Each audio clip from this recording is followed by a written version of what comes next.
Всем привет! У меня первый раз на трейне, что делать? Выходить за шестую. За шестую, да? Все, теперь вы это тоже знаете. Наверное, сначала Сережа. Это Сережа Старикс Ищук. Да? Да, это он. Кирилл Ангел Карасев. И мы сейчас собираемся брать интервью капитана команды Нави, поспрашиваем пару интересных вопросов и пару еще неинтересных. Сереж, как тебе вообще вот в роли капитана существования? Расскажи. Тяжело. Очень? Очень тяжело. А в чем заключается? Во-первых, что на мне большая ответственность, во-вторых, что надо что-то придумывать, какие-то тактики, все время, чтобы выдумывать и как бы, их еще отыгрывать. И, ну, хоть доказывать команде не надо, что это нормальная тактика. Не шокай, громче говорить, пожалуйста. И да, доказывать команде, что это действительно может проканать. То есть не верят. Иногда не верят. Ну, бывает, что верит, бывает, что не верит. Это же команда 5 разных Что ты приобрел как человек? человек. Какие качества в тебе появились новые? А пока никаких еще рано. Это после первых проигрышей реально начинаешь замечать. Ну, то есть вы в месяц, сколько ты? Уже 2 месяца, да, капитан? Ну, 2 месяца, но это не значит, что я 2 месяца именно играю. Ну, рабочие 2 недели. Где-то 2 недели я капитан. Рабочее время, да. Леша разрешил продолжать нам. Следующий вопрос у меня по подготовке вашей к Intel Extreme Masters, да? То есть, вот, насколько я бы на вашем месте ставил себе задачу первоочередно выйти из группы. То есть, с первого места, потому что там большой рандом, одна карта, с каждой командой у вас самые 2 сильные команды в мире, кроме вас, получается. И вы как-то особенно готовитесь? По какому рейтингу? По моему личному. Можешь его найти, да. По моему тоже. Angelratinga.com. Именно .com.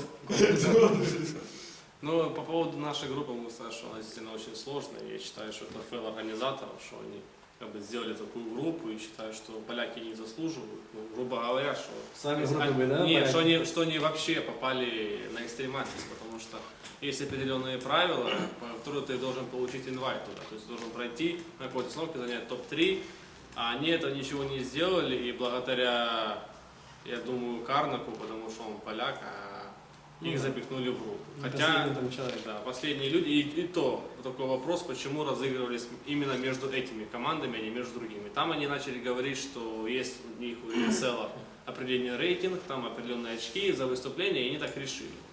Ну, в общем, они так решили, все как бы, поляки все, конечно, за, фаны все за, а как игроки... А ты думаешь, недостойно они втулили, даже если не по рейтингу? Кого можно было реально поставить вместо них? Не знаю, должны были провести опять массовый отборочный. Вот у нас, ребята, есть слот, или там, допустим, 2 слота, собрать все команды, пускай победить сильнейший. А то они взяли 2 команды и вот играть между собой, и так и решится все. Почему не взяли тех же Virtus.pro с России, как бы? Или кого-то еще? Не, на самом деле я рад, что у вас, Леша, дискуссия складывается, но все-таки хотелось слышать ответ на вопрос. Вы как-то особенно готовитесь? Нет, это же как обычно? Обычный чемпионат, ну как бы. Ну, то есть вы уже...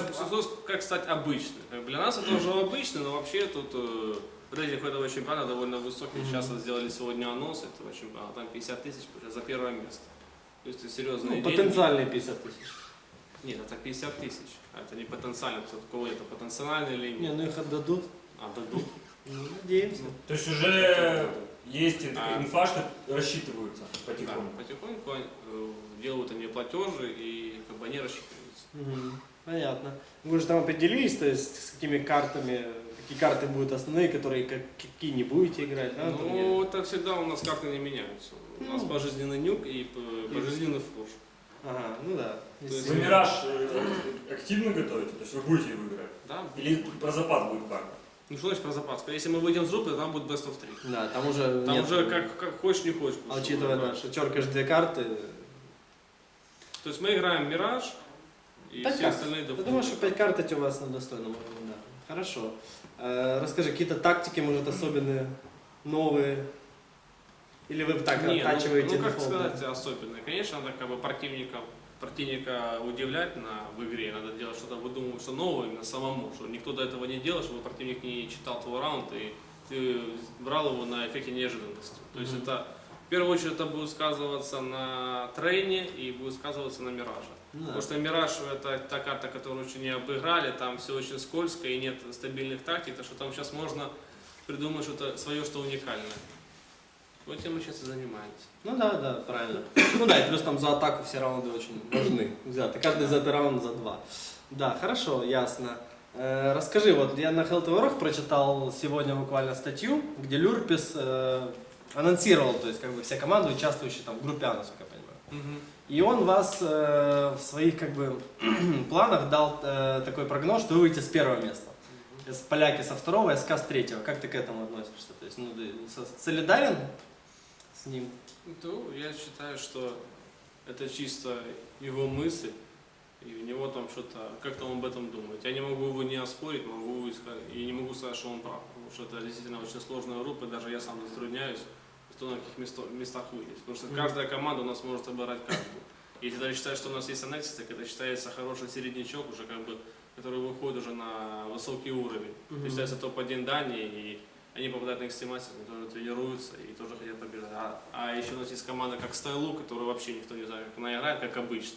Не, ну... И у них тоже есть мотивация. Кстати, Люрпис им поставил 6-е место. Что ты вообще думаешь по поводу Пускай Китайца? По прогнозам... Тут тяжело что-то прогнозировать.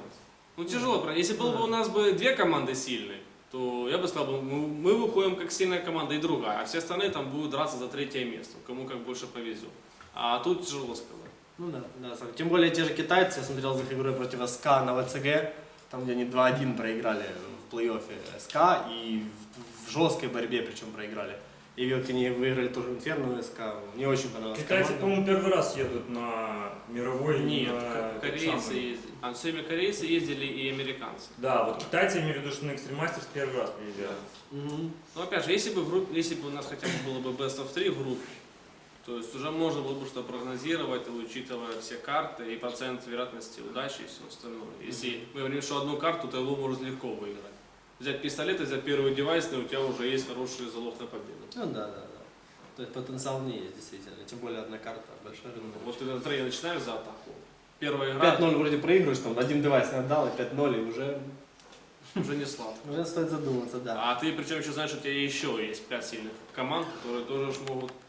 Ну да. Вот, кстати, я недавно написал статью каким-то чудом, пытаясь там проанализировать вашу игру против Fnatic в интернете на трейне, да? И вот хотел узнать у тебя, вот, а как вы, получается, из-за чего вот, и мне вы проиграли эту игру? То есть я вот смотрел за атаку, то есть я как бы знал, что вы ее проиграли, знал счет 16-14. И когда я смотрел игру за атаку вашу, я просто не понимал, как это все может, как эту игру можно проиграть. Вот та же ситуация, 5-0 вроде ведете, там все девайсные там 1 в 1, 1 в 2 берутся. Ну, это как, твое мнение, из-за чего вы проиграли эту карту? Во-первых, потому что было явно видно, что у нас происходил фейл за дефенс, что мы Фнатики часто, что они сделали, у нас были сначала такие, игра равная, потом они нас, по-моему, 2 раза или 3 раза словили на зелень тайминг, когда я не смотрелся, они вышли, сдали размен, заняли А, мы потом то ли сейвили, то ли мы выбивали, но неудачно. Потом они сделали пару, по-моему, 2 раза или 3 раза вышли на Б слоу. У них закидка такая, что он закидывается верхний, нижний, выходит, убивается основного, потом закидывают гранаты по линии и начинают проходить вблизь. Там Лист удачно проходил. Да, он вот проходил, но мы ничего против этого не могли сделать. И вот, грубо говоря, вот Ну да. 2 раундами они у нас выиграли игру. Это не считая там соотношение удачи и то, что они брали раунды после размена, то такое. А вот конкретно у нас был фейл в этих 2 раундах. Я понял. Хорошо. На зелени и на белом. Как ты оцениваешь подготовку команды сейчас, вот на этот момент? Осталось у нас сколько тренировочных дней у вас осталось? 3 или 4? Ну и 5 числа вылетаем. 5 вылетаем. Суббота вечером, да, получается? То есть вот 3 фактически, да, тренировочных субботу дня. не Как, считаем. вот по 10-бальной системе какая вот сейчас форма? Как ты оцениваешь команду? Можно сказать через 3 дня. Ну а Потому сейчас, что, вот ну, на этот смотри, момент, вы идете правильно? Мы делаем все по этапу. Например, сегодня-завтра мы играем Train to Scan. Завтра-послезавтра мы играем Mirage Inferno. Мы еще не добрались до Mirage. Мы играем сейчас по большинству карт, которые нам как бы нужно. Потому что мы сейчас пока не сильно трогаем Тускан. Даст мы уже тренировали, и остается у нас Тускан, Инферно и Мираж. У нас 3 карты, которые мы еще будем над ними работать. Да, как бы дорабатывать то, что у нас не получается. Ну да. А так понимаешь, что очень тяжело, потому что разные команды, разные карты играют. И плюс каждая команда понимает, что даже вот если мы даже выйдем с 3 или с 2 места, то мы будем знать, что мы играем с той группой противоположной. Будем играть с ними 3 карты. И опять же, если мы с кем-то ищем праки, то мы как бы выбор карты очень как бы скользкий. Потому что каждая команда понимает, что большой процент, что мы будем друг с другом играть на best of 3. То есть вы стараетесь не играть карты, которые потенциально можете играть с соперником, вы их стараетесь с ним не играть? Или наоборот? Я тебе скажу, что с нами мало кто вообще играет. С Хотя... нами не играют ни поляки, ни СК. Мы сыграли 2 карты с Fnatic за все время, все остальное играем вообще Со средничками, да? со среднячками. Потому что сейчас вообще очень тяжело найти соперника в мирке. Найти хороший прак тяжело. Потому что сейчас или играет высокий уровень, или очень средние Ну да, команды. единственный чемпионат как бы в ближайшее время это Extreme Masters. Понятно. И тяжело реально найти. А вот твое мнение, то есть вот так я считаю, что существует два мнения. Не играть с соперником потенциальным, да? Или наоборот, играть с ним как можно больше. Вот твое мнение, какое из этих? Тут такое мнение, что смотря как играть. Ты можешь его играть, прощупывая их игру, что они делают, и из этого играть как микс. То есть не показывать свои раунды, а просто как бы делать тестовые раунды, чтобы посмотреть, какие у них расстановки, как они играют. Или играть уже на полную, то есть показывать все свои раунды, которые у тебя есть, и играть против них. Но опять же, если так будешь играть перед чемпионатом, и вы попадете вместе с ними в игре, то они будут знать вашу полностью игру. Ну да, против команд равных или команд слабее лучше не играть, да. Я согласен с этим. То есть команды, которые потенциально как бы слабее, да, или такие же равные по силам, то с ними лучше не играть. А вот с командами, которые сильнее, можно играть на полную и не париться. Тебе это будет только лучше. Но в вашей ситуации это очень сложно. Найти команду, которая намного сильнее. Ясно, ну... Ну смотри, даже если мы играем с теми же СК, мы, грубо говоря, то есть оцениваем эту команду как претендентом на финал и на полуфинал и все остальное. И мы опять же с ними начинаем играть и думаем, блин, вот сейчас мы будем с ними играть, сейчас мы сделаем тактики такие, тактики такие, тактики. И они уже будут знать, когда мы будем в следующий раз встречаться, будут не ожидать. Да? То есть тут уже тяжело. У тебя надо, чтобы у тебя были 3 пистолета за каждую сторону. За атаку. Вот, например, смотри, ты играешь в группе, Инферно, да, делаешь одни пистолеты. Потом играешь вторую игру, опять Инферно. Ты же не будешь делать те же пистолеты, конечно. потому что стрёмно, потому что противник может посмотреть твои пистолеты и уже и знать. Делаешь третий. Потом, например, группа приходит, и ты опять играешь СК, уже в полуфинале. И играешь с ними Инферно. А перед этим такой капитан, как Рабан, посмотрел уже 2 демки и уже знает, какие ваши все пистолеты уже как бы ожидает. И тут идет игра разумов. То, что подумал. Ясно. Ну, я думаю, что там Леша нам подал сигнал закругляться, поэтому... Почему? Я не знаю. Он решил, что у нас уже интервьюирование превращается в какую-то беседу между нами. И заключительная часть нашего интервью. Хочу передать Сереже слово благодарность. Ребята, заходите к нам на форум. Вы можете... У нас на форуме проходят акции.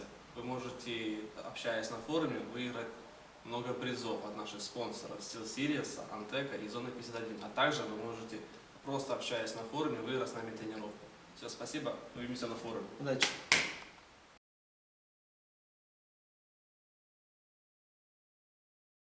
И у нас последний вопрос, собственно, к Сергею. Расскажи нам, передай привет и расскажи спасибо.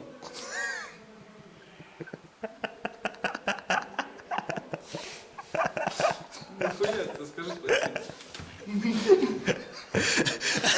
Расскажи спасибо. Раздай спасибо. Подожди, пожалуйста. И у нас последний вопрос. Сереж.